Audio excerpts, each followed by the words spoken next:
আসসালামু আলাইকুম। কি মন ভালো আছে তো? আচ্ছা, আজকে একটা গল্প শোনাবো আপনাদেরকে।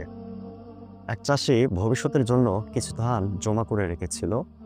তার ঘরের পাশে একটু ইঁদুর বাস করত।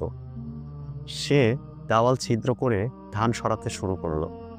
কিছুদিনের মধ্যেই অনেক ধান নিয়ে গেল। যখন আশেপাশের ইঁদুরগুলো দেখলো অমুক ইঁদুরের অবস্থা খুব ভালো হয়ে গেছে, তখন তার কাছে সব ইঁদুর জমা হতে লাগলো। দিনরাত তার তোষামোদ ও নানা বেরঙের কথা বলে তার মেজাজটি বিগড়ে দিল অন্যান্য ইঁদুরগুলো। ইঁদুরও অহংকার মাটিতে পা ফেলত না, গর্বে চারিদিক দাপিয়ে বেড়াতে লাগলো। চাষি ধানের ঘরের ইঁদুরের আনাগোনা ও লাফালাফি দেখতে পেয়ে সমস্ত ধান অন্যত্র সরিয়ে নিল।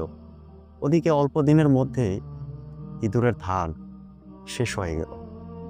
যেসব ইঁদুর তার সাথে চলাফেরা করত তারাও নিজ নিজ পথ দেখল। ইঁদুর আর কি করবে? একদিন মনের দুঃখে দেওয়ালে মাথা ঠুকে মারা গেল। এই গল্পের মূল শিক্ষা ইসলামের নীতির সাথে একটি সামঞ্জস্যপূর্ণ বলা যেতে পারে। আচ্ছা, এখানে অনেক কিছু উল্লেখ করা যায়।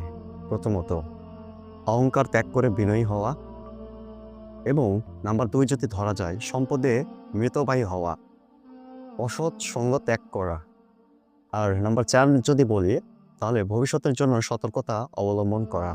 যে ব্যক্তি আল্লাহর দেওয়া নিয়ামতের সঠিক ব্যবহার করে না, তার পরিণতি ওই ইঁদুরটির মতোই শোচনীয় হবে। সুতরাং মহান রব্বুল আলামিন আমাদের প্রত্যেককে বোঝার তৌফিক দান করুক। আমিন।